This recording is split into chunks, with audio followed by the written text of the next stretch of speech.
Okay, let's call this meeting to order. Welcome to, what is the date today? The 16th of January, Monday. Hopefully everyone had a good weekend. I know I did. I saw a lot of snow this weekend. Lots of snow. Okay, we've got 3 bills on our agenda. Senator Dockstader is listening in. He's somewhere out on icy roads. So don't ask him any controversial questions. Hopefully he will be here sometime in the next 30, 40 minutes. He's done a lot of traveling this weekend. Otherwise, he is the only one that is not here in person. Everyone else is here. That was the most efficient roll call you've ever heard. Again, just quick ground rules. If you got a cell phone, please turn them on. If it goes off, you buy donuts for Wednesday's meeting. So if you don't want to buy donuts, go ahead and turn it off. But we will be hungry Wednesday.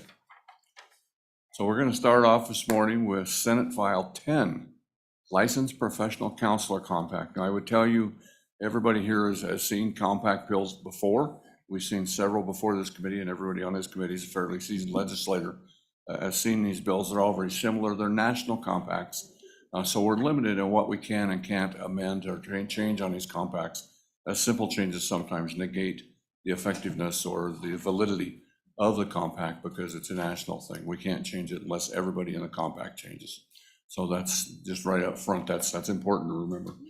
And I think everybody remembers what compacts are about. The first one is about professional counselor compacts. Now, we saw one of these last year. We saw the second bill last year came through the Senate. So we've heard these. They're lengthy bills. We're not going to go page by page through these. Rather, we're going to cover the concept of the compact, how essentially they work without going word for word. Otherwise, these would each take a day or 2 days of committee time. And I think we can get through the understanding and then have effective questions. Of course, if there's questions on specific parts of the compact, that we'll get to that when we get there. But as far as going through the compact to start, we don't want to do it page through page. So if we could, I believe, Mr. Hackman, why don't you jump on up into the chair if you'd like to, or no, you don't have to. Oh, actually, Lindsay, come on up. You're off the hook for the first one, sir. You are. Well, you know, we consider you guys smart in everything. Go ahead and introduce yourself and welcome to committee and walk us through and tell us how this works, and then we'll ask you lots of hard questions. Wonderful. Mr. Chairman, members of the committee, my name is Lindsay Simoneau and I represent the Wyoming Counseling Association. We're bringing to you today our interstate compact for licensed professional counselors. It is only for licensed professional counselors. Each occupation needs their own interstate compact. The way that ours is structured is that it's a privilege to practice. What this means is that each participant in the compact, and for us, our professionals in Wyoming can choose or opt out of participating in the compact. They are going to essentially pay the commission for that privilege. We project that that fee is going to be much less than a reciprocity license. And most importantly, what this does is it's going to streamline the paperwork for the interstate licensures for each professional, which will make it easier. Sorry. Can I ask you one quick question before you go any further? Yes, Mr. Chairman. You just said right here up front that it's opt-out. Is it not an opt-in? Can they not get a license? Or do they, if they come to get a license, they're automatically in unless they opt out? Or is it an opt-in rather than an opt-out? Mr. Chairman, yes, sir, it is. Okay, it is an opt-in. They can choose to opt in. Thank you, sir. Thank you. In order to participate in the compact. What's important to note is that the home license, wherever your home license is located, still oversees your licensure. So for the Wyoming professionals, their license will still be overseen by the Wyoming Licensing Board. Wyoming does not lose any jurisdiction or authority over their professional licensees. And it's super important knowing that going forward, as there has been some confusion there. I do not know what all to say because I do feel like we have talked about this well. And so I think I'm going to stand for question unless there is something specific that the committee is looking for. Just real quickly, Ms. Simoneau, can you tell us how many states are in the compact right now? How many does it require to be effective? That basic information for us, if you would. Mr. Chairman, as of right now, we have 16 states that are participating in the compact. we needed 10 for it to go active, which means that at some point, I believe it was summer of 2022, our compact did go active, so that commission is being formed. Our neighboring states that have enacted the compact is Utah, Colorado, and Nebraska. North Dakota currently has legislative pending. So we would be able to join our members, and our professionals who are hoping to participate within the compact would be able to practice immediately in those neighboring states as well. Okay, very good. I suspect there's some specific questions. Senator Hutchins has the first one for us today. There she goes. Thank you, Mr. Chairman. Lindsay, I appreciate you coming in. I'm not a big fan of compacts. And this one in particular kind of scares me. As I read through it, all the pages, I had a lot of red flags come up. You say 16 states are already in the compact, and 10, it took 10 to get it to go active. The bylaw is already written. Mr. Chairman, Senator Hutchins, are you asking me, are the bylaws already written? I am looking at my experts in the back, if you don't mind. I see head shakes, no. That was my suspicion. Mr. Chairman, Senator Hutchins, the bylaws are not already written, and that is because we needed to see who wanted to come to the table, Right. which states were going to join.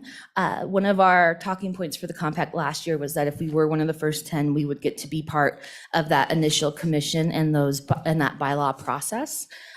But this is still pretty early on, and so we're able to join and then influence those bylaws as needed. Follow up, Senator Hutchins? Thank you, Mr. Chairman. Yeah, one of the things you hear a lot is, if we want to get out, we can just get out.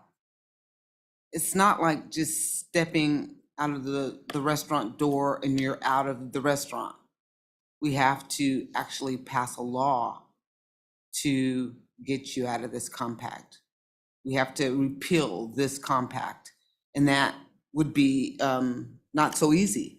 Who would be the person that would say, we're getting out? Can there be 5 people saying, come to the legislature and say, we want to repeal this law? Who can do that? Ms. Semino? Mr. Chairman, Senator Hutchins, I believe what you're asking me is if this became problematic, who would more than likely push for that legislation to be reversed? And more than likely, it would be the Wyoming Counseling Association. We're the ones that are bringing forward this bill. The Wyoming Counseling Association is very committed to public safety, and if it became an issue, we do not see it becoming an issue, as it's very similar to compacts that the state of Wyoming has already passed, then that would more than likely come from my association. So, Okay, Senator sorry, Hutchins? Mr. Chairman. Go ahead, ma'am. Lindsay, you're saying it would likely come from you. Can anybody else, I'm sure, can come forward and say, hey, get a legislature and repeal this compact if they saw it was problematic, in your words? Mr. Chairman, Senator Hutchins, this, I would assume so, since this is, our state of Wyoming is set up as a citizen legislature, that really, yes, anyone could come forward and repeal this if necessary. There are a few more, Mr. Chairman. I'll try to be really quick with them, and then maybe allow some other ahead. legislators to jump in. One of the things that I find troubling, that this is not like a compact where we're bringing in mechanics to fix cars, doctors or dentists to work on teeth. This is psychology. This is dealing with our minds and the souls of the people in Wyoming. And as guardians of the people's liberties and their monies and what we set forth as laws, it's important to me to do the right thing. It bothers me that we can get in the compact with God knows how many other states, and we have one voice. We can have other states that may be more liberal-minded, have issues or would allow things in their state that maybe we as the guardians would not want in our state, but we're allowing them to make rules and create a bylaw that would be law in Wyoming. And that bothers me because it's not teeth, it's the mind, it's the hearts, it's the souls that we're dealing with here. And what I see coming out of the association, psychology association now, psychiatric, is not, in my eyes, good. So with that, I will try to present a question to you. I have so many red marks on this bill, but that bothers me that we will allow other states to come in or kind of dictate what we would do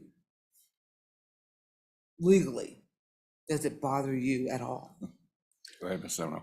Mr. Chairman, Senator Hutchings, I'm actually really glad you brought that up because Thank that has been one of the pieces of misinformation that we have been pursuing as we advocate for this compact. With the structure that is a privilege to practice, the bylaws and the rules that will be set up by the commission will only be how the compact works, as well as how the database for the licensees for the interstate compact will be set up. For practicing in the state of Wyoming, our laws, our statutes, and our rules will still be abided by all of those who participate in the compact, as well as it will be the responsibility of the compact holder, of the professional, to understand the rules in the state that they are practicing and abide by them. The best example I have for this is if I participated in the interstate compact and I had a privilege to practice in Colorado, I would need to take the jurisprudence in order to abide by their state statutes and by their rules and regulations. So those within the compact who decided to participate within the state of Wyoming would have to abide by our licensing board's rules and our state statutes, or else they would lose the privilege to practice. So because of that, we actually believe it increases public safety for two reasons. It lets those within the compact be on notice what our state statutes are and what our rules are, as well as we get to participate in that interstate database. We get to know who's in the database, who's practicing where, and if there are any bad actors and something concerning happens within another state, us participating in that compact will allow us to know what that incident was before a possible concerning incident happens within our state. For now, thank you, Mr. Okay, Chairman. Thank very you, good. Lindsay. Further questions, committee? I see deep thoughts. I see no questions. Did Senator Dockstader have any questions? He can't raise his hands, he can just tell us. No questions. I do have more right now, Senator Hutchins. We'll have some other people up as well, but go ahead. Thank you, Mr. Chairman.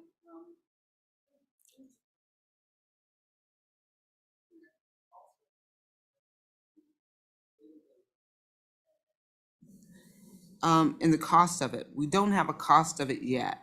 Do we currently have a database that keeps track of our psychologists, adverse actions that have been taken on them, so on and so forth? Do we already have that available? Mr. Chairman, Senator Hutchings, yes and no. When there is a disciplinary action from the board, that is public record and that is posted on the website. However, an a statewide database where you know a complaint has been filed, as well as say if you moved to Wyoming, maybe you had a complaint within South Dakota and you moved to Wyoming, we don't necessarily have immediate access to verify whether or not you were in good standing in South Dakota as we would if you were participating in the compact. Follow up, go ahead. Yes, Mr. Chairman. Lindsay, can you tell me, you said there's 16 states. Can you list them?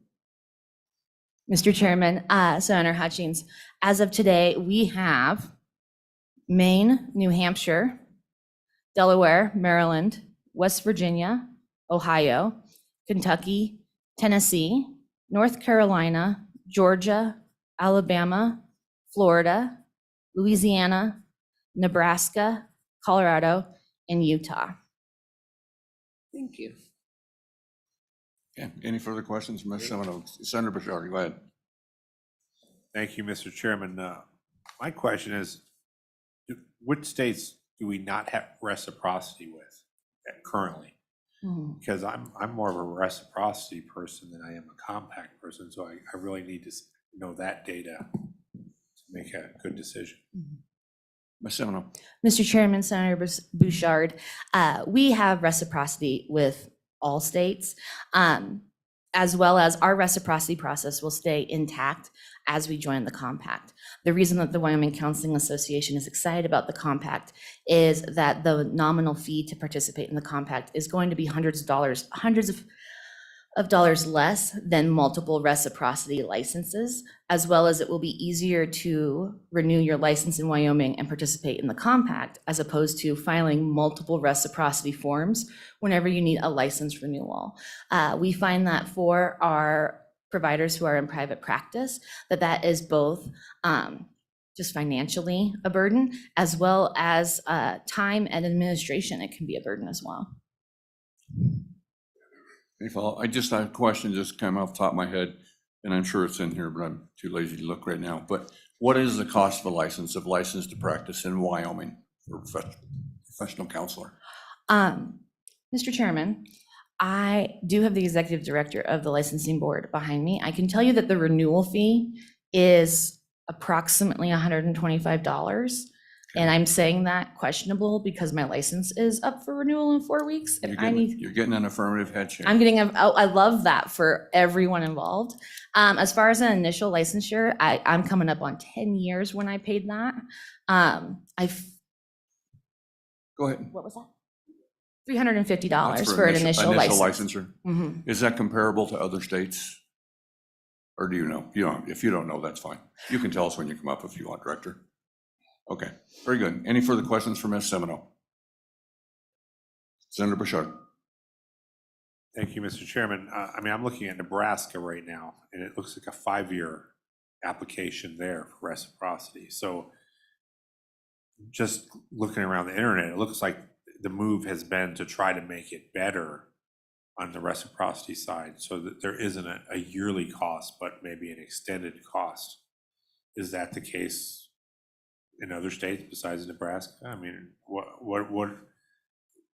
So for instance, Montana, what do we do there? What surrounding states, are there 5-year, 3-year? Are they all 1 year? Ms. Semino. Mr. Chairman, Senator Bouchard, for the most part, from my understanding, most licensing boards is 2 to 3 year as far as a renewal, which, like you said, it is an extended renewal time. At the same time, it is still the same paperwork, the same continuing education. For me to renew my license just in the state of Wyoming takes multiple hours, which I am glad to do because, again, I believe in the public safety for Wyoming residents. But to do that for multiple states, for example, if I wanted to do Colorado and Nebraska, the time for that would not be beneficial for what possible clients I could see. And so because of that, continuity of care is not nearly as achievable through reciprocity as it is with the counseling compact. Because of its streamlined process, then those who, whether our clients travel and move, whether we travel and move, we're able to ensure that continuity of care better than the burdensomeness of a reciprocity process. Thank you. Any further questions for Ms. Semino? Go ahead, Senator Hutchins. Thank you, Mr. Chairman. Lindsay, as I listen to you, you're talking as if you know what the compact is going to consist of. You know the bylaws, you know the rules. How do you know that what's going to come down the pike is not as onerous or even more than reciprocity? With this compact, it's open-ended. You don't know what's going to happen. Who's going to vote for what? Can you answer those questions? Go ahead, Ms. Semino. Mr. Chairman, Senator Hutchins, you are correct that there are possible unknowns. However, the National Council of Interstate Compacts works for years with all viable stakeholders on how to project, how to enact this, how to pursue this on a national level. But looking at black and white, I can see how someone can perceive that there may be unknowns. However, we have a great history of compacts within the state, as well as the National Council of Interstate Compacts making compacts the new standard.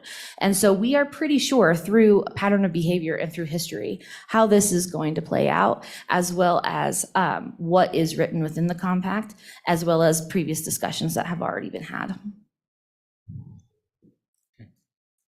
Should we bring someone else up, or you got more questions from Ms. Simba? Bring somebody else. You can save some questions, because Yeah. they all like to answer questions, but it's up to you, Senator Hutchinson. No, sir, I'm with you on this. Okay, have a break. That doesn't mean you may not be back up.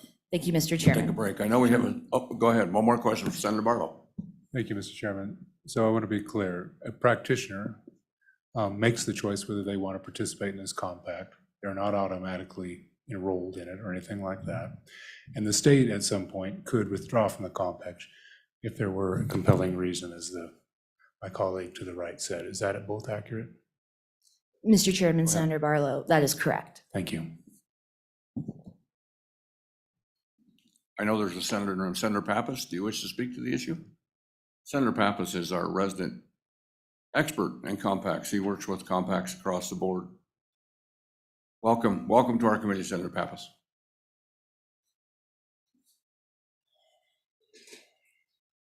Thank you, Mr. Chairman. Committee.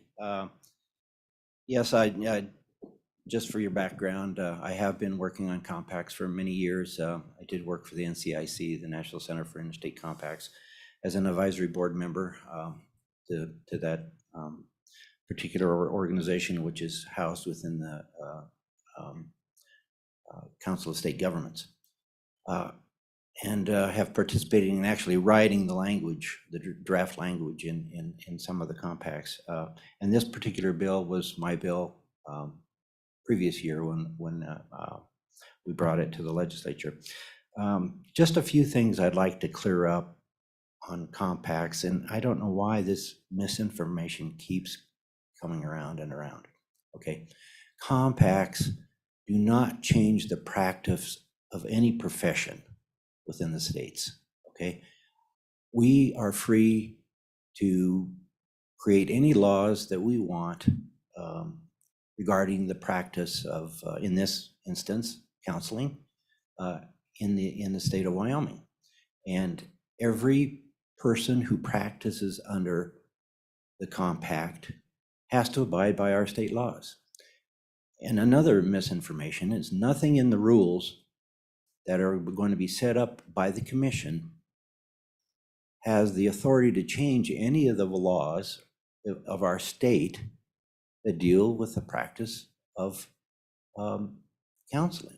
All those rules and regulations that the commission will come up with are the rules and regulations with the administration of the compact. Okay, that's all those will. They can't bring anything to our state laws, change any of our state laws on any issue involving the practice that is intended to happen under the compact. Remember, the compact is strictly an issue of license portability. That's it, okay? If you practice if you're a Wyoming licensee, you only have to get one license now. Reciprocity is a good thing. And I understand Senator Burchard's point on reciprocity. That's the way architects practice, through reciprocity. We don't have a compact. If we did it many, many years ago, but if I want to practice in another state, I have to get a license in every state I practice as an architect. Physicians are the same way, and they're under a compact. They chose a different model of compact. There's two different kinds. There's the expedited licensure model, which the physicians do, or there's the mutual recognition model, which most of them are going to, and the one that you're seeing before you today is a mutual recognition model. In other words, the states in the compact will recognize Wyoming's license, and they will issue a privilege to practice. If I go into Nebraska to practice as a counselor, I have to abide by their laws in counseling. The compact can't change those laws. So the fears that I'm hearing from many members who really have apprehension on compacts is really unfounded, because frankly not there. It's simply a matter of being able to quickly license people in states based on their home license. They don't get a new license, they just get a privilege to practice. Doesn't change the way they practice, doesn't change the authority for the state to be able to discipline anybody practicing in their state. And frankly, if it doesn't work, yes, we can get out of it. We'll have to just come back in session and just repeal it. That's it. It's not difficult at all. And it's never been done, because these compacts are very beneficial to both our public, especially in states that have low population, because many of our communities don't have these professionals available. It also allows for telemedicine, telecounseling, and I know my daughter, who's a speech language pathologist, and we have a compact now for speech language pathology, can, if she has a issue with one of her patients that deals in a specific problem area in speech pathology, and there's somebody in a state that's part of the compact that is an expert in that, that person can quickly come in within a day and become an asset. So it's a win-win in my book. I don't understand the pushback for compacts, other than maybe they're just hard to understand. So I'd be glad to speak to anybody about the specific parts of the compact. There's typically 14 or 15 sections in a compact, and they get pretty detailed, but they're certainly not instruments that take away any of the powers of the state to deal with the particular profession or its practitioners. Very good. So for that, I'll stand for questions. Questions for Senator Pappas? Senator Bouchard, go ahead. Thank you, Mr. Chairman.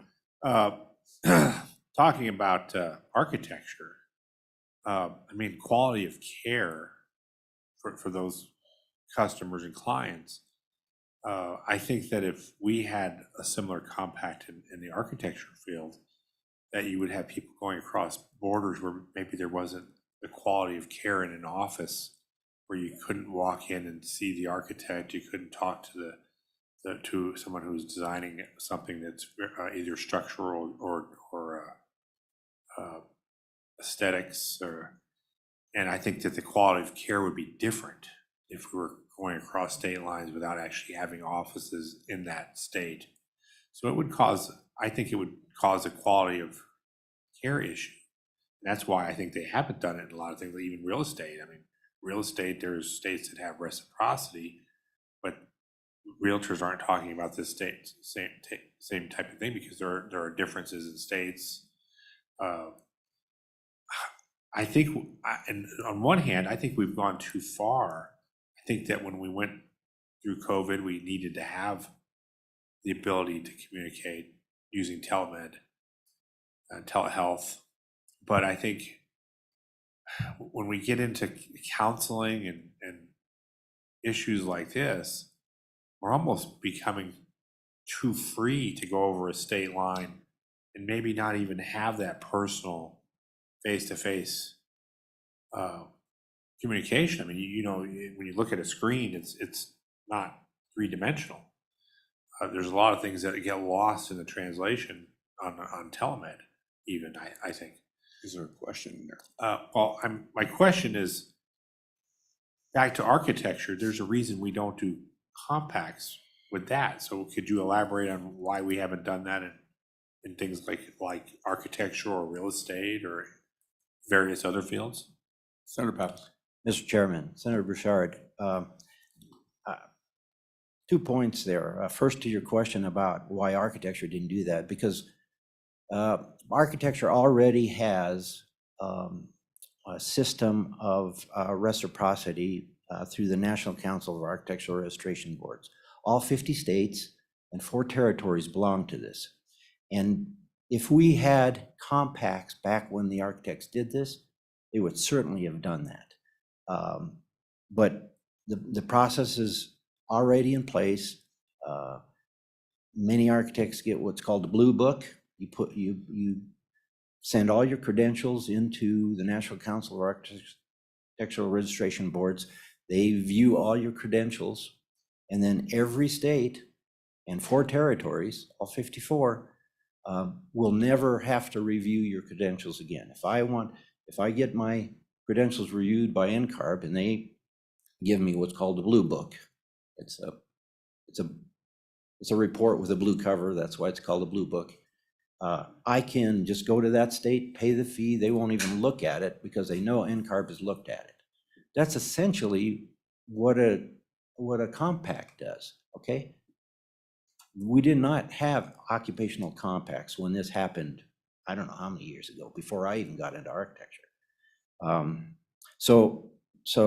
But I believe that if today architects didn't have that, I believe they would go down the interstate compact route, because it's much simpler than reciprocity. I don't have to hold a license in every state. To your second point, I have to respectfully completely disagree with you about architects coming in from other states practicing in Wyoming. That happens all the time. All the time. We have a little over 100 resident architects here in this state, and we have over 1,000 licensed. I don't know how many there are today. I've not, but that's what it was when I was on the state board. And we have many, many architects. The architect to this facility, out-of-state architect. The safety and the quality has nothing to do where they reside. So I have to completely disagree with you on that point. I think that the issue we're talking about is portability of the license. We're not talking about quality of services. We're not talking about whether somebody is less qualified, or everybody has the same minimum qualifications. That's what licensure does, right? You pass the national exam, you take your clinical, if you have a clinical apprenticeship, you have your continuing education, you have your whatever that particular profession requires. All those minimum standards are met. So quality of the service, has nothing to do with the portability of the license. We're talking about allowing somebody just to practice using a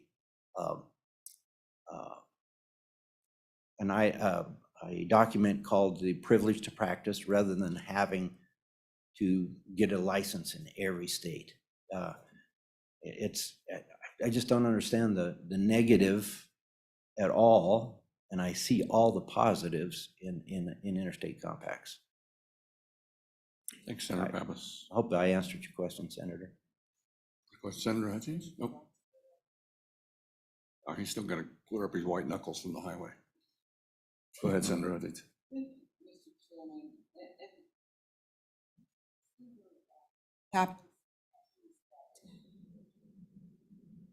I haven't gotten one email from a psychologist saying, we want this compact.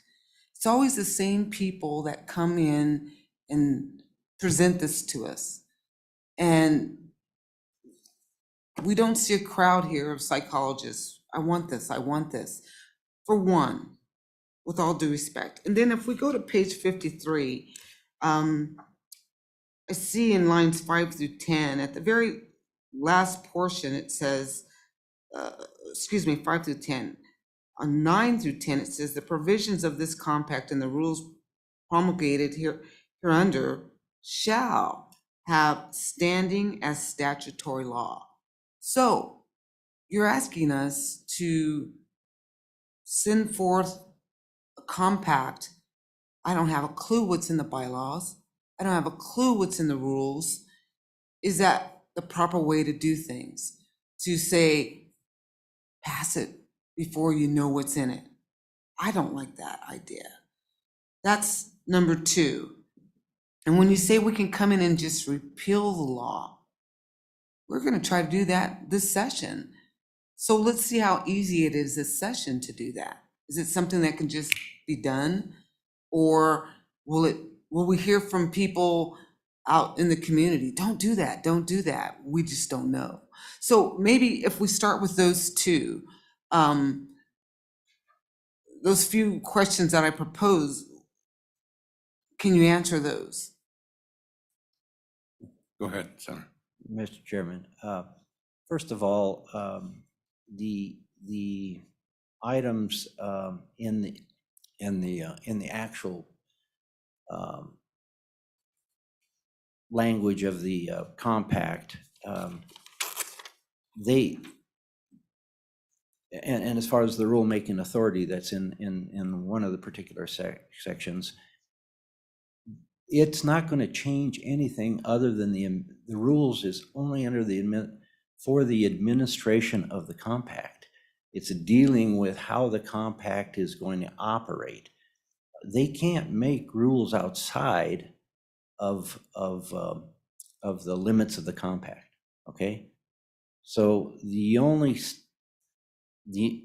statute that, I mean, it's binding in Wyoming once we pass the compact, but only those provisions that are in the compact. They can't change our state laws in any other way. So I don't see where this fear of them being able to change something in Wyoming law is coming from. I just don't see that, because it can't happen. Mr. Chairman, Follow, go ahead. I read the whole bill and I get what you're saying. You don't see fear, and I'm not fearful. I'm just concerned. And when you talk about misinformation, I'm looking at what's written in the bill. So I'm reading in black and white what's there. And when I see that the rules of the compact will be like law, that's what it's saying. So there's no fear because it's actually saying that. But it's like, what will that law be? And you're saying, well, they can't make any law. Well, this is saying, and it's saying it more than once, that this will be as a force of law. So it concerns me that other states, other members of the compact can make decisions that will be law in Wyoming because we've joined the compact. If I'm reading it wrong, then maybe we should amend that sentence so it doesn't say have standing as statutory law. That's what I'm seeing. So, like I say, not to be disrespectful, but Okay, Senators, what I'm going to ask is that we form more question. We'll save the debate for actually our committee when we go through the bill if we Okay. can. okay, And try to just do questions so we can get through this. Otherwise, we're not going to get through more than one bill today. I gotcha. So with that in mind, are there further questions, committee members? Well, she had one question. The first question I Go didn't ahead. answer, and now I forgot what it was. What was your first It, question? it was Go ahead. basically, if we look, you said you don't see it, and I said, well, if we go to page 53, No, that's where I see you had a it. question prior to that. I did. What Yeah, was your other question? sir? I forgot what it was. I should have written it down. I didn't have some paper. It's okay. That's okay. That's okay. Okay, We'll let it go. She'll Thank she'll you. remember, she'll ask you on the floor somewhere. okay. Okay, further questions for Senator Pappas? Okay, thank you very much. One go thing ahead. I did want to mention, you keep bringing up psychologists, okay? This is a counseling compact. Well, Okay, the next one will be psychologists. But, and you asked, and you said, well, why aren't there people here, I guess, advocating for it? Well, I can tell you, the profession is here. And the profession wants it. The association is here. You don't see any counselors that I know of not wanting it, because they know it's going to benefit them and it's going to benefit their patients. So that was a question, that was Very one of the questions you asked me. And so, but anyhow, don't confuse the two compacts. These are counselors. The psychologists will come with SIPAC, which is, again, similar in nature because it's an interstate compact, but they're two different compacts. And I would tell you that we have had counselors in committee, or maybe some online, but hold that thought. Yeah. Thank you, Senator Pappas. Anybody from state agencies that wishes to address us? Welcome, sir. Good morning, Mr. Chairman and members of the committee. I'm Greg Searles. I'm the Executive Director for the Mental Health Professions Licensing Board, and for transparency purposes, I'm also the ex officio representative of the American Association of State Counseling Boards to the Licensing Compact Board. And the board itself has no stance on this bill. They are neutral on it. So with that, I would stand for question. Questions, committee? You answered questions without even getting one. Very good. Okay, thank you very much. Stand by. You may well be back up. Okay, go ahead, can I sir. answer, we had the Absolutely. cost question. And as we said, it's $350 for an initial license. And so with licensure, every state sets their own fee. I believe most states are 1 or 2. Nebraska has extended to that longer period for licensure, but they're one of the very few that have done that. And with the compact, your privilege to practice in other states is based upon your home license. So you only have to maintain your home license, do your continuing education for your home license to be able to continue to have that, and then pay the fee for that privilege to practice in those other states. You don't have to pay the renewal fees unless there's a renewal of privilege, continued privilege to practice fee in those states. But you also don't have to provide the paperwork for a reciprocity or endorsement license to those other states should you wish to practice in another compact state. It reduces the paperwork and burden and also time period, because currently here in the state of Wyoming, with a background check, we're looking at about 6 weeks from the time we receive a completed application until a license is issued. With a privilege to practice, once that is completed, if the commission sets up a system similar to other privilege to practice, the licensee will go to the Compact Commission's website. They will go find out what the requirements are for that state and maybe just pay a fee and be able to do that online, pay that fee and be able to practice in the other state. Whereas Ms. Semino said Colorado requires a jurisprudence exam. They'll have to complete that as well until they can get their privilege to practice, but it should expedite that process extreme. Just a point of clarification here too, is that the cost of joining the compact, the cost of Wyoming being in the compact is borne by the licensees. Is that correct? It's not, doesn't come out of the general fund, doesn't come from somewhere else. It comes from actual, license fee. Is that correct, sir? Mr. Chairman, that is absolutely correct. There is no burden to the general funds or to the population of Wyoming other than the licensees to bear the burden of that cost. Very good. Thank you. Further questions, committee? Seeing none. Thank you very much, Director. Thank you. Anyone else in the audience wish to testify to this bill?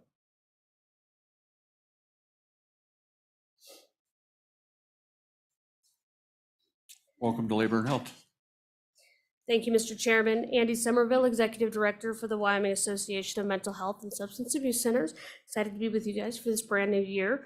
I wanted to just tack on a couple of comments that I haven't heard discussions about. WMSAC raises in support of this bill. We have a pretty substantial workforce challenge right now. If you did a job search on Indeed for a licensed mental health counselor, a therapist, licensed clinical social worker, you would find a plethora of job opportunities, not just in my community mental health centers, but at hospitals and other private practices, as well as within the federal and state governments. And so I want to just lay that before you. This compact certainly is one of the tools, one of many tools that we believe we need to employ to try to attract more folks into the state to meet our mental health need. On the flip side, one of the other benefits that this compact provides is the opportunity for providers to remain in rural areas of our state, specifically in terms of private practice. It is often difficult to retain providers when they cannot build a thriving practice because they live in a very small area. And that burden of getting licenses in other states to be able to do telehealth sometimes is prohibitive, it's cost prohibitive, and it's difficult to get through.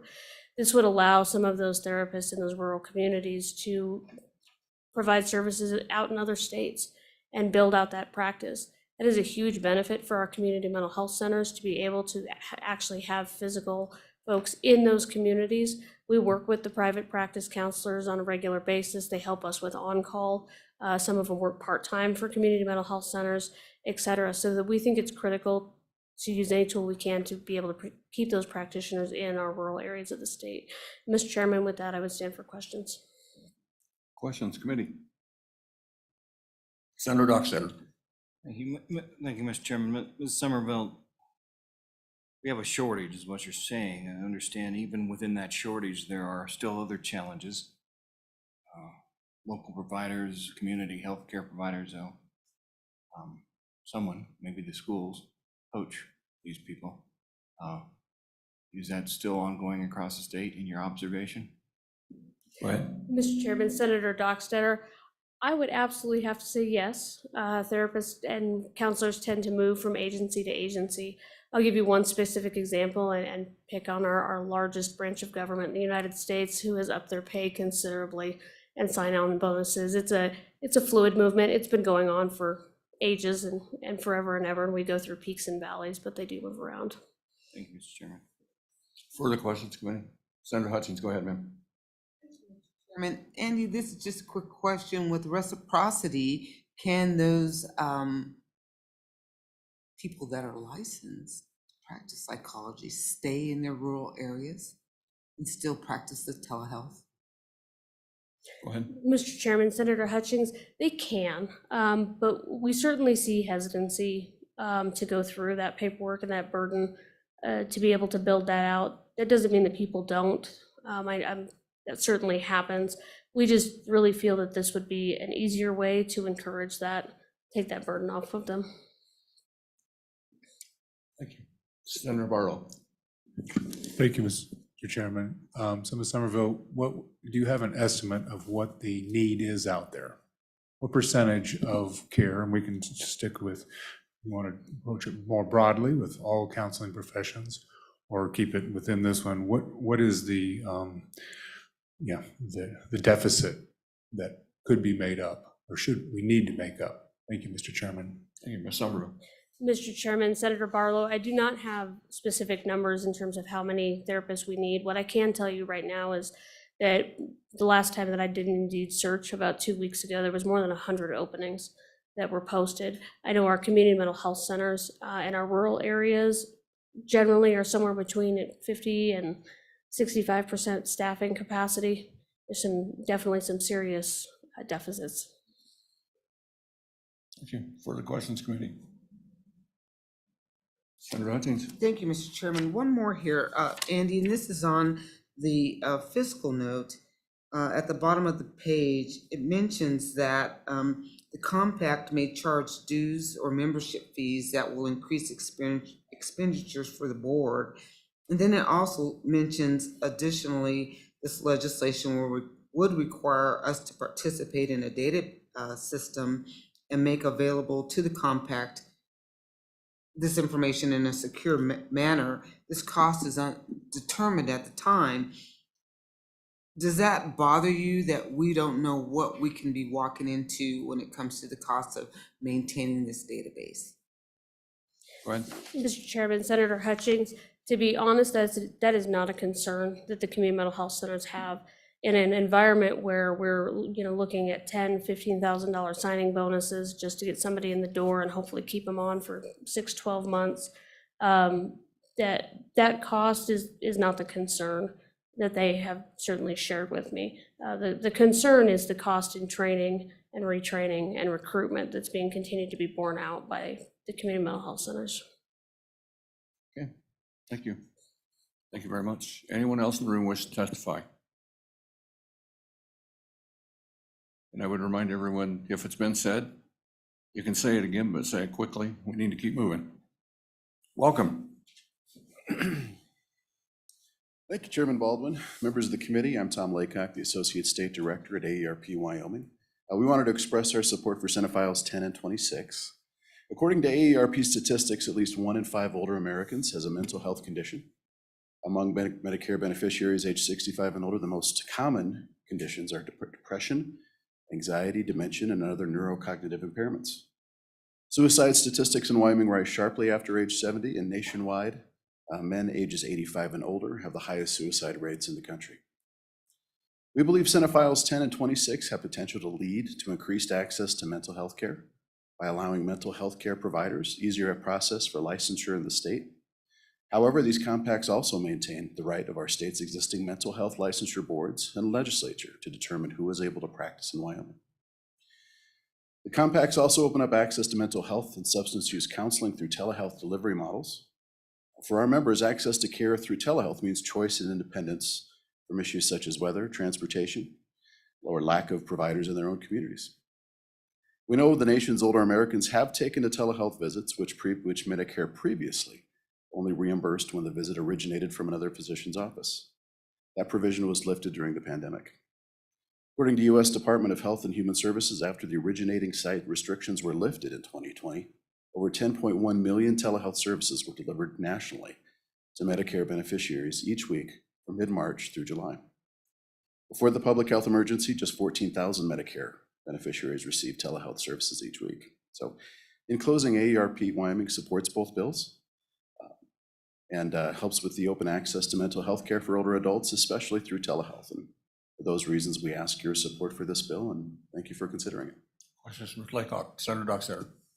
Mr. Laycock, actually, we only do one at a time. So Senate File 10, do you think it sufficiently addresses counselor shortages in rural Wyoming? Is this the answer?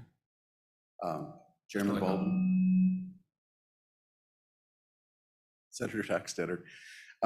We think it opens up the ability for counselors to work into smaller communities, especially because we know the state of Wyoming is actually the second most rural community, second most rural state in the nation.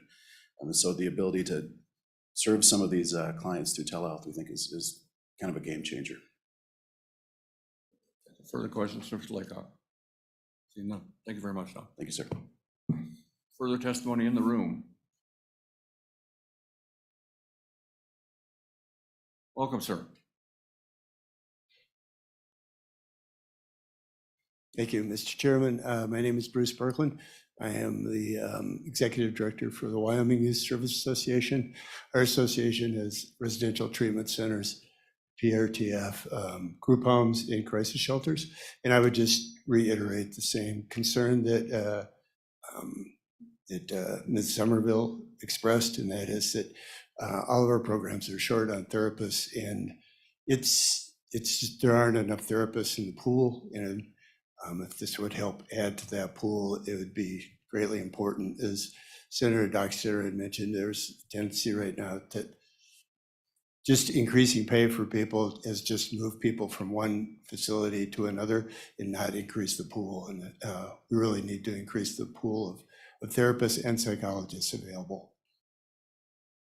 And that shortage ends up meaning we just can't serve the number of kids we need to serve.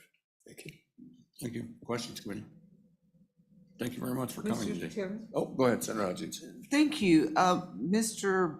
Reckland? Mr. Chairman, Berkland, Berkland, I'm sorry. sorry. Forgive me for that. I keep hearing the same thing. And I hear that with reciprocity, you have the ability to perform telehealth and which would combat some of the issues that you're talking about. And the cost that is unknown versus the cost now, how do you see that? We don't know what the cost the compact will bring, but we do see what the cost reciprocity can bring. Mr. Chairman, Senator Hutchings. Reciprocity exists now, and we have the problem now. So anything we can do to try to help make that better and improve it would be helpful. Thank you. Okay, thank you very much. No further testimony in the room. Does anyone, oh, there is one more in the room. Come on.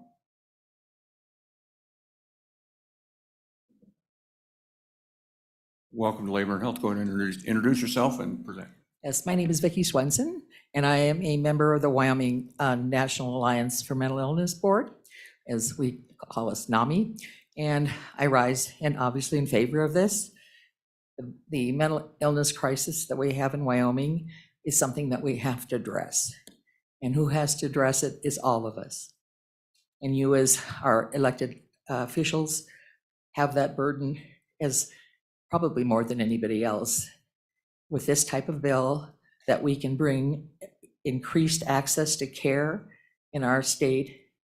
Not only are we number one, which is very sad and unacceptable in people who have died by suicide, we also have so much troubling areas in our state. COVID made it worse. And I'm a retired educator, know people in schools and the problems that we're having with children with childhood trauma. We need family counselors. We need relationship counselors. We need people to help our veterans with PTSD and other people with PTSD. And while I really appreciate all the depth and the breadth of the questions that the committee has answered as asked, I feel like our professional counselors would not bring this to you if they didn't feel confident that it was good for Wyoming and it was good for our people. So I encourage you to vote yes on this so that people in Wyoming have increased access to care. Thank you. Very good. Questions from Ms. Swenson? Mr. Chairman. Go ahead, Senator Dockstader. Was Nelson Ms. or- Swenson, don't run away, man. Ms. Swenson. Swenson or Nelson? Swenson. Swenson, is that correct? Pardon me? What, last name Swenson? Swenson, yes. Ms. Swenson, where you're on a national board. I'm sorry. I've heard a lot of opinions regarding this. Where you're on a national board, why are we not? I'm on the Wyoming chapter of the Oh, National of a Alliance. Yeah, but you got a front row seat. Yes, we're part of the Why are we National Alliance. Why are we number one? Pardon me? Why are we number one? We're number one in suicide. I know, why? In your opinion? And I suspect there's Well, many reasons, I but what's your think opinion? there's part of our ruralness is an issue. I think there is probably many reasons, and I am not a licensed professional, and there's everybody in this room could answer that question better than me. But I feel like whatever brought us to this place that we are, that we're number one for 3 years running, and we've been 1 or 2 for many years before that. It's unacceptable that in our state we don't do something about that. I mean, is people that I know in other parts of the country even know that? And is that keeping people from wanting to move to Wyoming? Like, what's wrong with Wyoming? And it's nothing wrong with Wyoming. We all know we love Wyoming, but it doesn't bode well for the state. And certainly I feel that we have to do something. And why we're number one, I think has to do, like I said, with the ruralness. It has to do with employment, unemployment. And I think that whatever the reason is, now is the time to do it. that we've waited too long to be number one in death by suicide, 3 years running is just not acceptable. Thank you, Mr. Chairman. Thank you. I didn't quite answer what you meant, but. Well, that's a okay. very difficult question. Thank you very much for stabbing at it. Any of these online folks wish to address? Oh, we got one more. Go ahead, come on up, sir. Hurry up here and let the people online know specifically to this bill that they put their hand up. Mr. Chairman, members of the committee, my name is Richard Garrett. I'm a citizen of the state of Wyoming, and I live here in Cheyenne. As you may have read in the newspapers in the last week or so, there was what I would call a collision between mental health, dementia, and substance abuse that resulted in the confessed murder of one person and the attempted murder of another person. The accused is a longtime family friend who's suffered from substance abuse. And in his confession to the police, he said that he feared his brain was broken.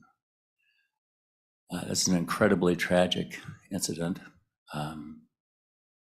The accused helped my mother as her health declined, as she went from a high-functioning, incredible woman and mother to a person that had stage 5 dementia. The accused's access to healthcare and mental health care was not good, and neither was the access of those that he committed this heinous crime upon. Their access was not good either. So all I'm saying is that in Wyoming, we need better access to healthcare, and we need more trained professionals. There are many elements to this, but I wanted to share that with you, and I'm happy to answer any questions. Thank you very much, Mr. Garrett. Know that our condolences and our thoughts are with you. Any questions for Mr. Garrett? Yes, Senator Mr. Hatzings, go ahead, Chairman. ma'am. Thank you. Mr. Garrett, again, my condolences to your friend and commiserations to those who suffered via this incident. You're saying your friend did not have access to healthcare or good healthcare. Access was not good. With all the hotlines and that are being instituted around the nation, I guess you can call one number from any state and get somebody. Is it fair to say there was not good access, or maybe he didn't want access? Mr. Garrett, if you'd like to. Mr. Chairman and Senator Hutchings, first, thank you very much for your condolences. I know that they're heartfelt. I know, I've known you for a very long time, and I know your heart is a good one. I think that it's a mix, honestly, and the 988 lines are standing up. Certainly, we're trying to do better in Wyoming, stand that access up as well. So it's partly failure to take advantage of services and difficulty, frankly, in obtaining them. I don't want to disclose too much about this particular incident, just out of respect for all of those involved. But I hope that answers the question, Senator. Thank you very much, Mr. Garrett. Thank you. Okay, online folks who wish to testify quickly to this bill. Yes, we have two people online that I'm going to admit, Dominique Marsalek and Kelly Buckingham. Okay, Dominique and Kelly. And I would ask you folks, if you've heard it said, let us know your opinion, your thoughts quickly if you can, and we'll keep this bill moving forward and go ahead and get the vote on it and discuss it.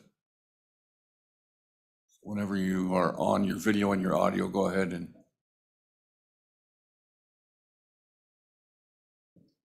I believe I see both of you. So Kelly, why don't you go ahead and start us off?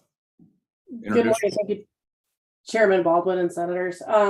I'm Kelly Buckingham. I'm currently the president of the Wyoming Mental Health Licensing Board, but I also am a licensed clinical social worker and a licensed addiction therapist. While I know that this is not about social work or addiction therapy, I can say as a profession, the lack of colleagues to help serve our problem in Wyoming is profound. We're feeling it. Our caseloads are high. And anything at this moment to help our residents of Wyoming, I feel is beneficial. The other thing I wanted to add is I believe it was Senator Bouchard when Ms. Semino was up, was asking about reciprocity and why don't we just keep up with reciprocity? Ms. Semino mentioned the cost. I am currently licensed in 4 states, Montana, Wyoming, North Dakota, and South Dakota. And that is so I can serve residents that come into Wyoming or when they come back home. Just for an example, my Montana licenses expire yearly, whereas my Wyoming, North Dakota, and South Dakota expire every 2 years. When they're all up for renewal, it is $900 out of my pocket so that I can ensure safety and access to the clients that I serve. I will stand for questions. Questions, committee? Seeing none. Thank you very much, Ms. Buckingham. Dominique, go ahead, ma'am. Introduce yourself and go ahead and talk to us. Good morning, Chairperson Baldwin, honorable members of the Senate Labor, Health, and Social Services Committee. My name is Dominique Marsalek, representing the American Counseling Association, including our state branches such as Wyoming. Founded in 1952, ACA is the world's largest association, exclusively representing 60,000 professional counselors in all 50 states, including Wyoming. I'm testifying in support of the Counseling Compact SF10, which would allow Wyoming to join the 17 other states which have enacted the compact in the past 2 years. I'd like to circle back to a few of the questions and clear up a few things. So we do have 17 states that have enacted the compact thus far. We have 10 states where the compact is introduced so far in 2023. So within the first week of session, we have had 10 states introduce, which is really, I think, the fastest any compact has ever been implemented. We are looking at the compact having been enacted in Utah and Colorado and currently introduced in North Dakota. So those are your neighbors that are compact members. Our bylaws are currently underway, so they are not formalized or finished. The Counseling Compact Commission just began meeting in the last couple of months and began discussing bylaws.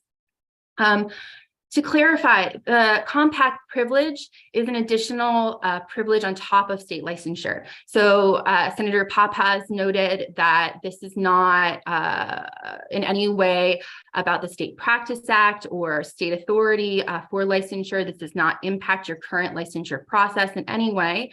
It is an additional privilege on top of current licensure. So it does not replace, it's not an alternate pathway, it is not compulsory, it is an optional privilege for counselors in Wyoming. Regarding reciprocity, which is so far has been really helpful for the field. The Counseling Compact is really the gold standard for practice across state lines. Reciprocity, while you may allow all 50 states to practice in Wyoming, those states will not necessarily allow you to practice in their state. So reciprocity is really state by state. The guidelines and rules are constantly changing depending on administration as necessary. With the Counseling Compact, we lock in legislative language that is stronger, that is uniform between the states and really upholds our regulatory landscape for the profession, really upholds public safety. The benefits that a compact offers over reciprocity includes that national database. So we have a representative from every state at the table. Their voices are there. We have state boards communicating in real time, which is the first time in history that will happen. We will have a national database for all counselors where we have reporting in real time as well. So public safety is very enhanced. And in this national database, and in the system that the commission will create, we will have instant verification processes. So your counselors in Wyoming will apply for their privilege to practice in compact states, and in a matter of minutes, they will have access to every single state that is a member of the compact versus applying to every single state individually. So the rulemaking is limited to the scope of the compact. Senator Pappas addressed this. Basically, what that means is that while we don't know what the rules are going to be necessarily, which is the case for all rulemaking, we do know that those rules are regulated and narrow in scope. They have to be about administering the compact. They cannot supersede the compact language itself. So they cannot go beyond the compact or beyond the privileges of the compact. So again, they do not impact your state law or your scope of practice. And so regarding fiscal note, to reiterate, the compact is revenue neutral and cost neutral. So what we're seeing in all states so far is a nominal to non-existent fiscal note. What the intent of the compact is for the user fees to offset the cost of the compact itself, but not to generate revenue. We are removing barriers to practice. And I hope that answers your question. The American Counseling Association urges you to vote favorably on this compact. Thank you for your time and consideration. Thank you very much, Dominique. Questions for Dominique, committee? Seeing none. Thank you very much for visiting with us today. Thank you. I believe that's all the testimony. With that, we're going to close for public testimony. Committee, what's your pleasure? Moved by Senator Barlow. Second by Senator Dockstader. Discussion committee. And I would tell you, you have a proposed amendment before you just ignore it. Pretend you didn't see it right now. There, I was very good. You turn it upside down, you can't see it. Okay, questions, comments, thoughts? See none. It looks like we're ready for the vote, ma'am. Thank you, Mr. Chairman. Senate File Number 10, Licensed Professional Counselor Compact, Senator Barlow, Senator Bouchard, Senator Dockstader, Senator Hutchings, Chairman Baldwin. We have 3 ayes and 2 noes.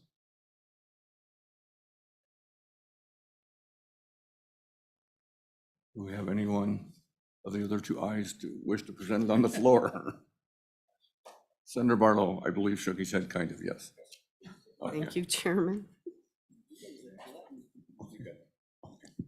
And we sat next to each other. Okay, committee, that brings us to Senate File 26. I expect the discussion will be a little bit shorter because we've covered much of the points, many of the points in correct English on the last compact. So, Mr. Hackman, I believe you would like to present this bill to us. As you know, we're not going to go page by page. But go ahead and introduce yourself and give us the basics of the bill, if you would, please.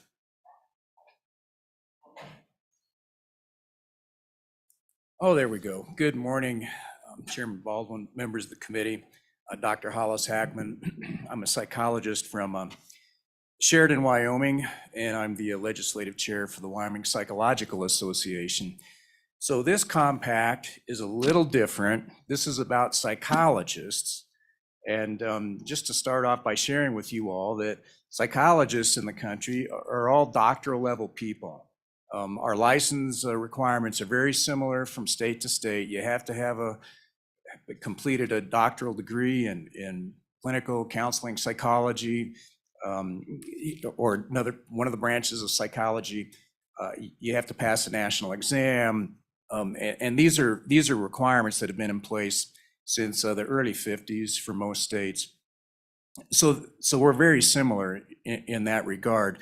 Now, this particular compact, which goes by nationally by the name of PsyPact, it's PSYPACT.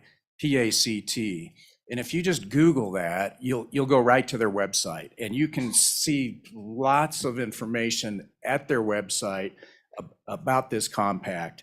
And let me just start off with information about, because this question came up earlier, how many states are involved in this compact presently. PsyPact has been enacted in 35 different states, including the District of Columbia.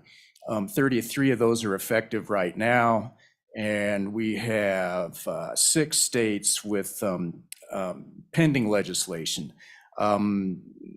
Those states include all of our neighbors except Montana and South Dakota.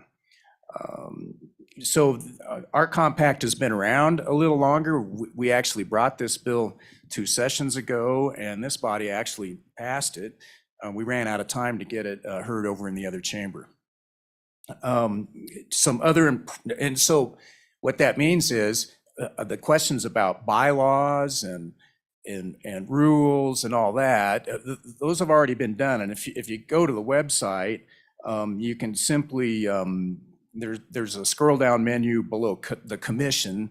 And if you click on where it says compact rules, policies, and laws, everything's already spelled out. Now, for this compact, we needed 7 states to activate it, and that happened a few years ago. We weren't on board, even though we tried to get this legislation going in time so we could have a seat at the table when these bylaws and these rules and regulations, rules and policies rather, were put in place. But we didn't catch that train when it left the station. So. But that's not to say that these things can't be changed. Now, what happens if we join this compact is our board gets to appoint one of us as a commissioner, and then we're part of the compact commission. And then if there's any discussion about changes in bylaws or rules or policies, then we have a seat at the table and we're able to participate in that process. So that's a little different, Senator Hutchings, from the other compact. This one's already, these rules and bylaws are already established. But again, that's not to say that they couldn't be changed. Some other information that we know, and I'll just share this with you briefly. The first full year of this compact was from July 1st of 2021 to June 30th, 2022. At that time, there were 3,400 psychologists that were eligible for renewal under this compact. And as part of the renewal process, there was a questionnaire that the commission had practitioners fill out just to get basic information in regard to how is this compact going, what are you doing with your credential, et cetera. And what they found was that 67% of that total number were actually using their credential to practice under the compact. And of those folks, 26% of those folks provided services in rural areas. And we think that's important because we continue to hear that we're short of providers in this state, and that we're not able to address adequately the needs of our citizens. So you can see here some data that indicates that people that are part of this compact are actually practicing in a rural area. Also, of that 67% of those folks that practiced under the compact, 45% of them saw 11 or more patients. So we do have some information about what people are doing with this compact. Most of them are using it, and at least half of them, or a quarter of them, or a third, somewhere in there, I'm not very good at math, are providing services into rural areas. Now, as of last week, and I should qualify this by saying at that time, there were probably 20 states in this compact. Now we're up to 35 jurisdictions. So as of last week, there were 7,800 psychologists that hold the credential to practice interjurisdictional telepsychology. And I'm sorry if I didn't say this earlier, but our compact is about telehealth, telepsychology. I mean, there's 2 pieces to it. There's that piece, and then there is authority to practice temporary face-to-face providing psychological services for 30 days. And we don't really need that piece of this compact because our state statute already provides for something very similar to that. I think it's 30 days. But back to what I was saying about how many psychologists now hold this credential, that represents about 9% of the total licensees in all those compact states. So there are people that are obtaining these credentials and providing these services. And many of them are providing those into rural areas. Now, there was a question about, there aren't a lot of people here saying that they want to do this. Mr. Chairman, I would just point out that we discussed this in the interim, and we had at least 2 people provide a remote testimony in favor of this bill. And I'll just highlight those folks because one of them was Dr. Kilwine from the University of Wyoming. And she works at the counseling center there at UW. And they very much want this compact because they're providing treatment to students. And not all of our students in Laramie are from Wyoming, especially some of the athletes. And so when the students go home for the summer, they're home on break, if they've been getting treatment at the counseling center, well, unless our counseling staff hold licenses in all 50 states, they may not be able to continuity of care is going to get interrupted, is what I'm trying to say, because if they're going to a state where, and Dr. Kilwine holds multiple licenses, but as you heard testimony just a minute ago from one of the counseling folks, if you're going about buying a license for every state, it's going to come up to a whole lot of money really quickly, as opposed to if you have the credential in one of these compacts, you're good in all the compact states. So anyway, Dr. Kilwine and the university would very much like to have this because they can continue the continuity of care that they provide for students. Another one of our providers is Dr. Cole from Jackson, and younger folks, Mr. Chairman, and that does not include me, younger folks are very much more adept at these sorts of things and iPhones and also telehealth. And so we have providers in the state whose sole practice is based on telepsychology. So Dr. Cole holds licenses in multiple states, but she and other providers that are adopting this type of practice are very supportive of these kinds of compacts because it enhances their practice. It enhances her ability to stay in our state and not only provide services to the citizens of our state face to face, but to provide services to other folks in the country. And I just wanted to mention Senator Bouchard, because you had a comment about telehealth or some current concerns about it earlier. I just wanted to share that the last 8 years of my career with the VA was all telepsychology. And my career has been working with combat veterans and folks with post-traumatic stress disorder. Those folks find it very difficult, at least the veterans I worked with. They're not real wild about coming to the VA, number one, and seeing the shrink, quote unquote. But there's also a lot of discomfort in talking about traumatic sorts of events. Telehealth and telepsychological interventions kind of, there's kind of a buffer there, if you will. I mean, you're looking at a camera and you're looking at a screen. You're not right there in the room, which can be kind of uncomfortable for people when you're talking about traumatic sorts of things. And so what I found was that veterans I worked with liked telepsychology. And what I also found was that, and I was providing programmatic treatments, manualized treatments, if you will, for PTSD, known as cognitive processing therapy in particular. And the results that I got were equivalent to the results that people get in face-to-face kinds of treatments. And that's what the research bears out.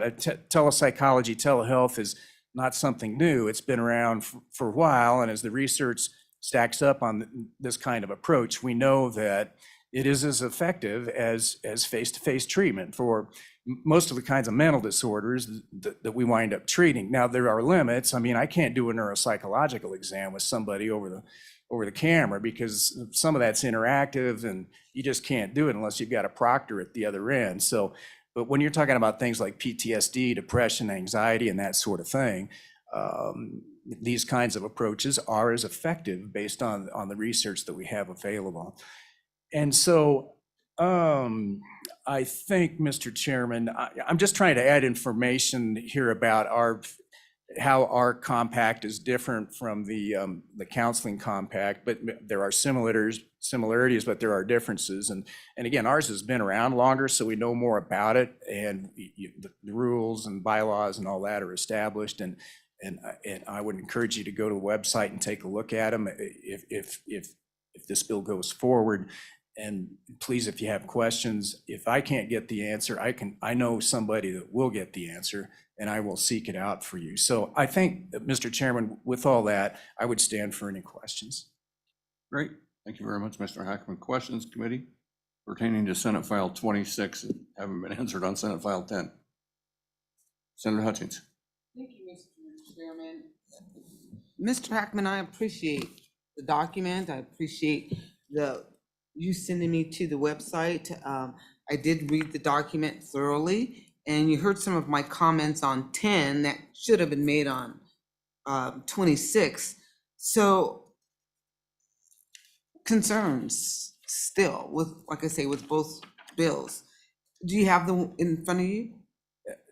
Mr. Chairman, Senator Hutchings, I do have this small novelette here in front of me. Yes, I do. Roger that. Mr. Chairman, I'd like to ask Mr. Hackman to turn to page 3, where, like I say, some of the concerns from the last bill really should have been on this one, where it says on line 1, the compact is intended to regulate the day-to-day practice of telepsychology.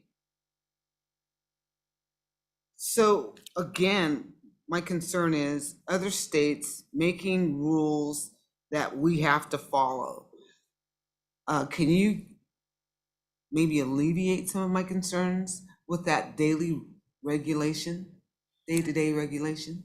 Mr. Chairman, Senator Hutchings, I would just reiterate what Senator Pappas was saying earlier and try to highlight that this compact does nothing to our Practice Act for psychologists in this state. It does nothing to that statute. If somebody is going to practice into our state under this compact, they have to abide by our state statute to practice psychology. And the flip side is true. If I'm going to practice into one of the existing compact states, let's just pick on Colorado, for example, the onus is on me and my license to make sure that I'm following the Colorado state law for the practice of psychology. If I go down there via telehealth and I don't follow their law, then I'm putting my license in jeopardy. So the rules and the bylaws and the policies as relates to these compacts have primarily to do with how the commissions function. They don't have anything to do with state statute. It's how the commission operates and when they meet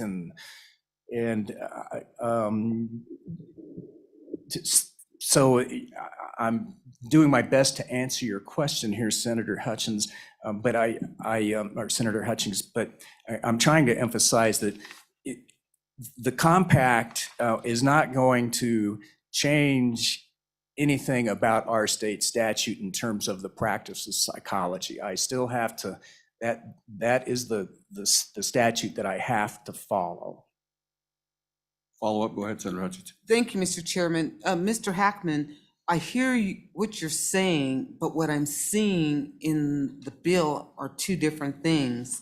I see on page 3, it says this compact is intended to regulate, it's intended to authorize. If we go over to page 5, encourage cooperation. And then on page 11, it's going to be the effect of law. 43, the force of law. 52, it's going to be binding. Everything is like, this is going to be law. This is going to be law. We want you to cooperate with it, encourage you to cooperate, be in compliance with it. So I'm seeing these things, and that bothers me for the state of Wyoming, especially again when it comes to psychology, the practice of it. You're saying it's not going to change it, but I don't like where it's going now. And I'm looking at being involved in a national compact. Again, I'm seeing regulations and rules that may not be good for Wyoming. And the Can question, you kind of give me an idea how these words may mean nothing to me or should mean nothing to me? Mr. Chairman, Senator Hutchins, I'll give it my best shot here. The things that you're referencing have to do with, well, let me try to explain it this way. If I want to practice under the umbrella, if you will, of this compact nationally, then not only do I have to abide by my state regulations, or the state regulations of any other state that I'm going to practice into, but I also have to abide by the rules and regulations of this umbrella organization, this compact, if you will. So I've got to know I've got to know what those rules and regulations are so I don't get sideways with them. So the state statute comes first, but then if I voluntarily sought this credential to practice within this compact, then I've got to pay attention to those rules and regulations too. So it's just another layer. Now, it's entirely up to me if I want to get that credential and work under the umbrella of this compact. And as you can see from the statistics I was sharing earlier, maybe 10% of psychologists or 9 or 10% are signing on and wanting to work within this compact. But for those that do, they've got to be beholden to their state statutes first, and then the statutes of any state that they're practicing into. But they also have to be in compliance with whatever the rules and regulations are to be part of that compact. I don't know if that answers your question, Senator Hutchings, but Mr. Chairman, I'm happy to try to answer more. okay, Senator Hutchins. Thank you, Mr. Chairman. Mr. Hackman, again, this is saying that the rules and regulations of the compact will become our law. It's not saying they're going to be on top of our laws. They will be our laws. So that's where I'm concerned. And we'll jump over this because it doesn't seem like I'm going to get a real good answer to that question. On page 65, it talks about amendments, that if Wyoming wanted to amend something, that could become statutory in our state, law in our state. All the states would have to agree with it. And that could be a problem. We could see an issue somewhere and not everybody would want to join in with us. Can you help me with page 65, section E, 7 through 10? That's saying that we can't just make changes to this compact without everybody joining in with us. Mr. Chairman, ahead, sir. Senator Hutchings, that is correct. A compact is an agreement amongst states, and this lengthy Senate File 26 that you have in front of you is essentially the agreement that is being used nationally to establish this compact. So if we wanted to change something in this document, were we to adopt it, there is a process, as you're pointing out on page 65, but we'd have to get the majority of the other states to agree with the change. Lacking that, if we didn't like what we were seeing and we found that the compact wasn't serving the needs of our state, then we can exit from the compact. We would, our state board or whoever wanted us to get removed from this compact, we would come to you all as constituents and ask you to repeal this bill. So we can remove ourselves from this compact. There's a process to do that. But if we want to change it, we have to get the other states to get on board with it. So I hope that answers your question, Senator Hutchings. And I wanted to make another point related, and now I've forgotten what that was, Mr. Chairman. You hold on to it and you can approach us later and let us know.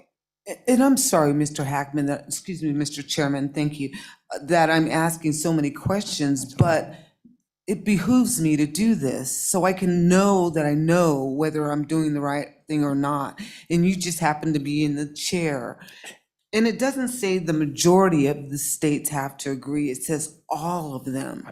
And then if we go to page 30, just the little section F is of concern. It's kind of like if we want to do, and maybe you could tell me if I'm wrong, if we want to do something different than what the compact is encouraging, regulating, asking for compliance with, then we're kind of not in the compact until we, if we want to do alternative things to what they're regulating. Is that what I'm seeing, Mr. Hackman?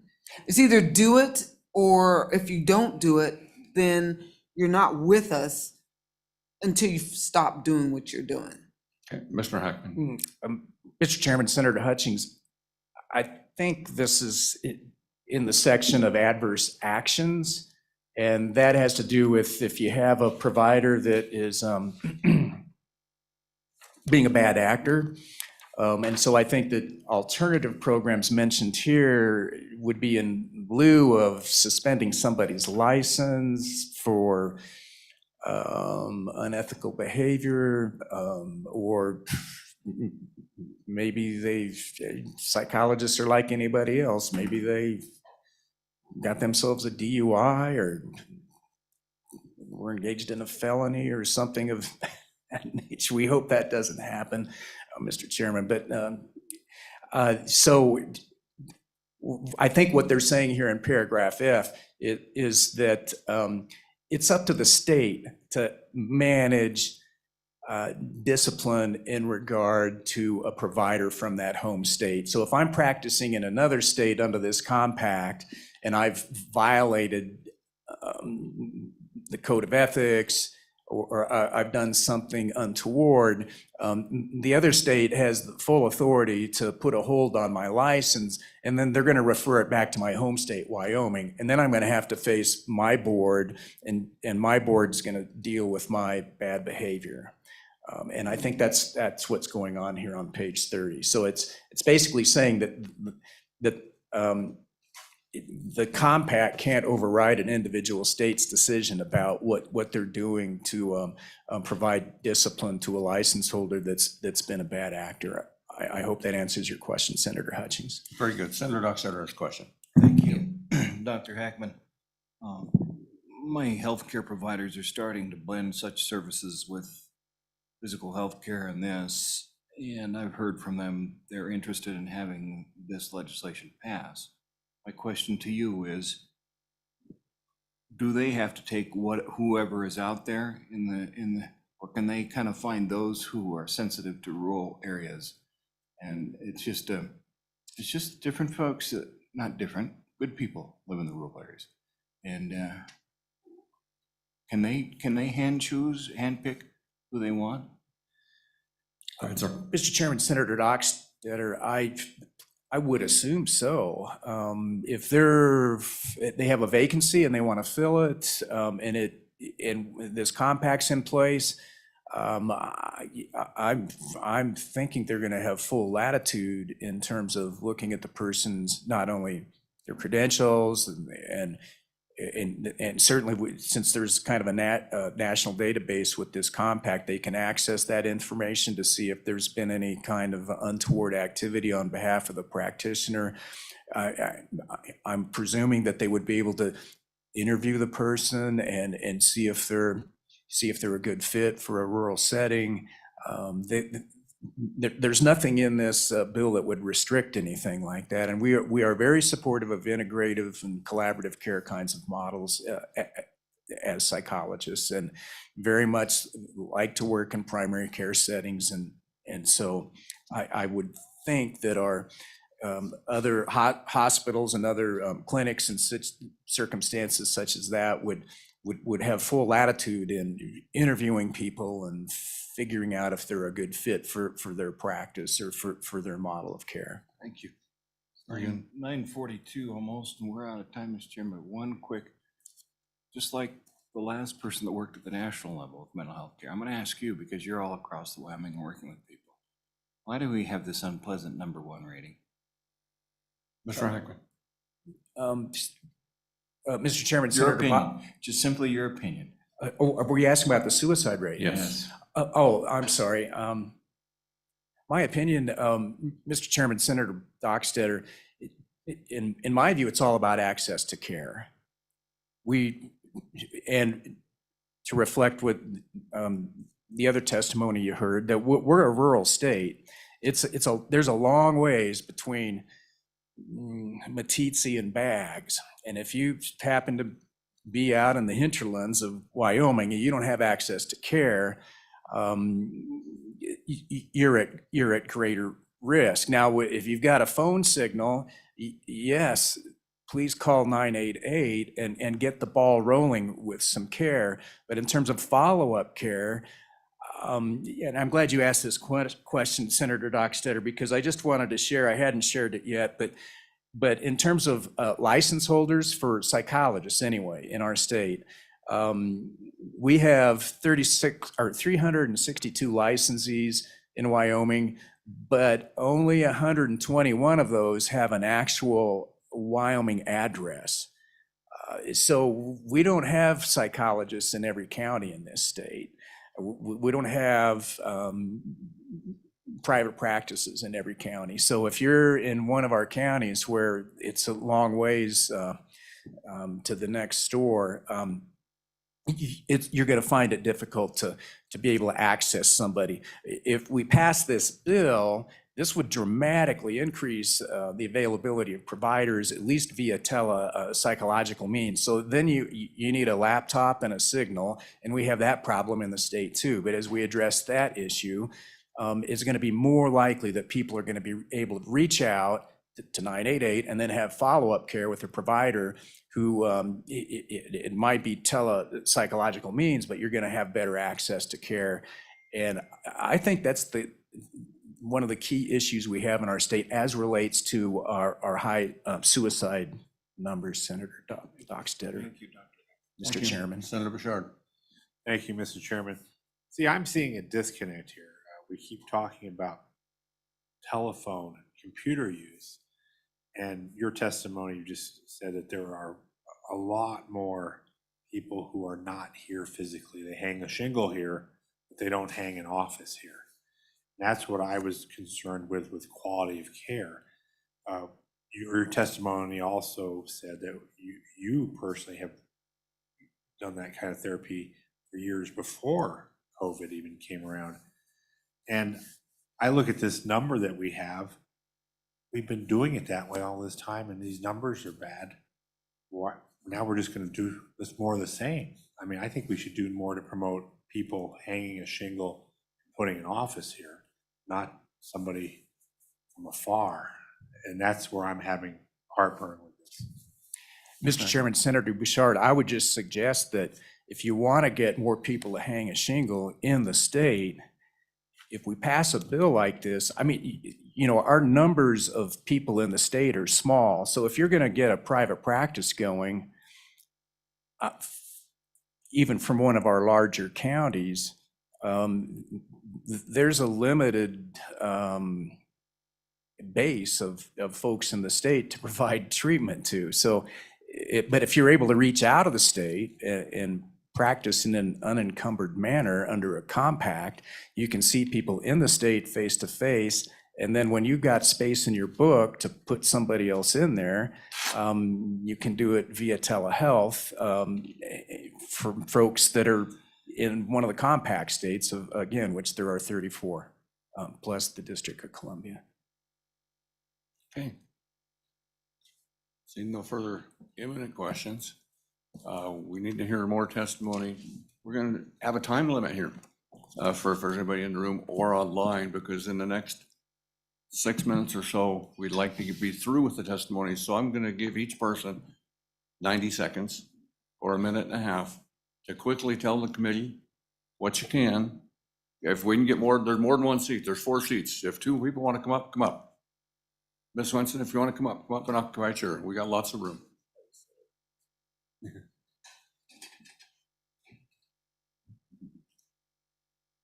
Go ahead. Thank you, Mr. Chairman, members of the committee. Andy Somerville with the Wyoming Association of Mental Health and Substance Abuse Centers. Simply, we support the bill for all of the previous discussion reasons that have been had this morning, and I would stand for questions. That was very short.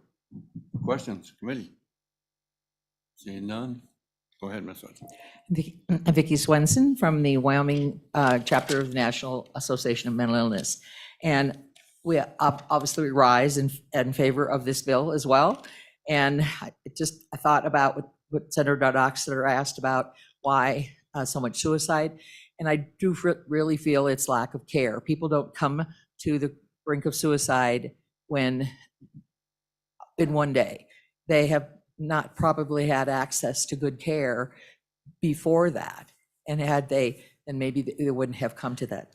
And also, I think it's an excellent opportunity for psychologists in our state to work with colleagues in other states who may have an expertise in a certain area that they don't have. So I encourage the committee to bring this to the floor. Thank you.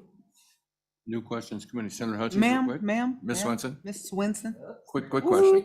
You are in a hurry not to get any questions. Mr. Chairman, thank you. Just quickly, I keep hearing that in regards to suicide, there's no access, there's no access, there's no access. And for some reason, I forgot my question, but my concern, I think I got it back, is that we're under the assumption that if someone comes from another state, they have something to offer that's so valuable, you're gonna prevent someone from committing suicide. Is that the case? Are you talking about the care? Yeah, you're saying that there's no access, but if someone comes. I think we have high quality mental health professionals in our state. I just we don't have enough.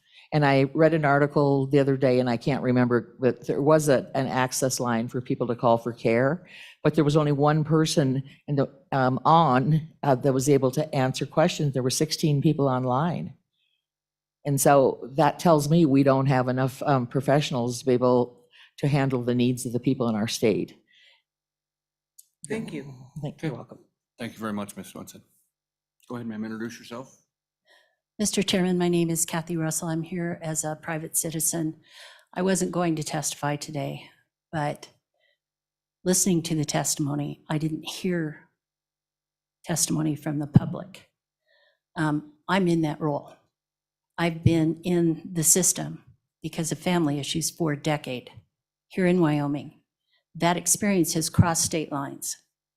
And I can tell you that there is help available across state lines right now. I think what we're lacking is not care. I think the danger in passing a compact is in affecting our standard of care within the state.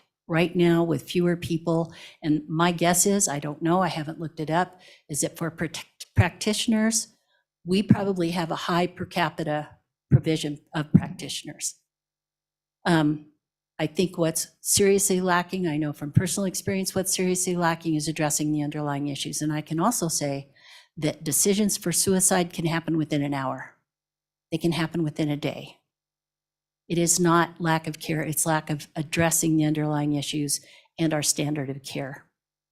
And this isn't just my personal experience. I've had the opportunity to visit with many other family members of people who are in the system, and that seems to be a universal experience. Thank you. Thank you very much. I would express the sentiment of the committee is we'd like to see lots more members of the public. We appreciate you coming in. If it was up to me, it would be all public testimony. We kick the agencies out and let them go eat donuts. But thank you very much for coming and appearing. We value that and we appreciate it. Mr. Chairman, if I may. Yes, ma'am. I believe you would get more public impact if it could be anonymous, because it is in some cases, a jeopardizing thing to give public testimony. Understood. Senator Hutchins, did you have something really briefly and quickly, please? The way listening to your comment, and I appreciate that. Very good. Thank you for coming to see us. I believe we had one quick one online. And understands, I believe this is probably Tammy, is that correct? Tammy, you understand we're under time constraints, so if you can share your information with us quickly, we're going to move on and take a vote on this if we can. Go ahead, Tammy.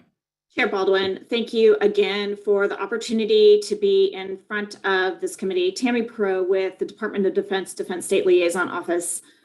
I've had quite a lot of thoughts as we've listened to all of the questions and testimony today. And I'd like to just boil it down to this compact is not about standard of care. It's not about limiting access, or it is about licensure and increasing the opportunity for access to care, and as well as for providers to easily practice across state lines.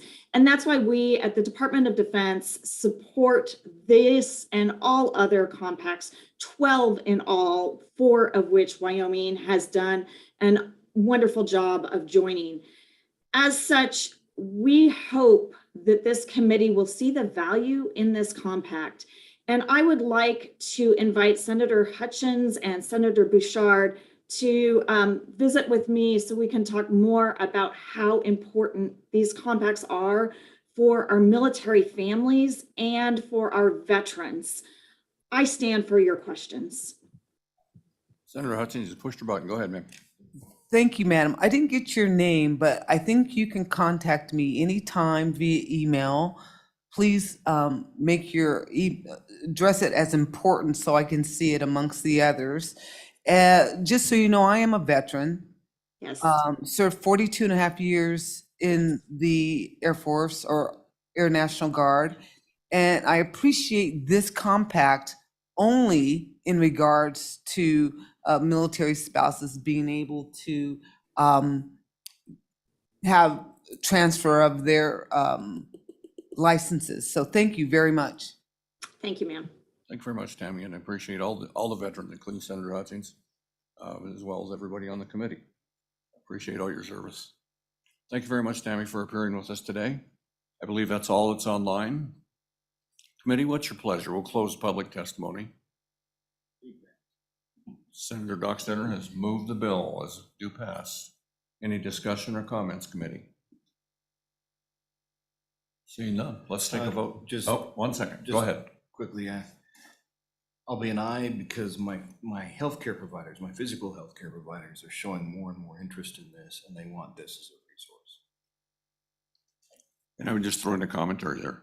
I haven't talked much today, but there will be another bill, not this session, but probably next session, about that collaborative care, about combining this with the physical health care. That's a current concept that's being explored, so it's something you can look forward to. So with that, Doreen, let's go ahead and take a roll call, please. Thank you, Chairman. This is Senate File number 26, Psychology Interjurisdictional Compact. Senator Barlow. Aye. Senator Bouchard. Senator Dockstader. Aye. Senator Hutchings. No. And Chairman Baldwin. Aye. We have 3 ayes and 2 noes. Senate File 26 has passed the Committee on Labor and Health. Just for informational purposes, Senate File 8 will be carried forward to Wednesday's meeting, which instead of starting at 8 o'clock, will now start at 7:30 if we can make those changes on the Yes, public sir. announcement. Who would like to present this on the I believe floor, Senator Chairman? Dockstader, and we will, yes, we will support you, sir. Yeah. Thank you. Okay, so we will see everyone, appreciate everyone in the room, appreciate the committee.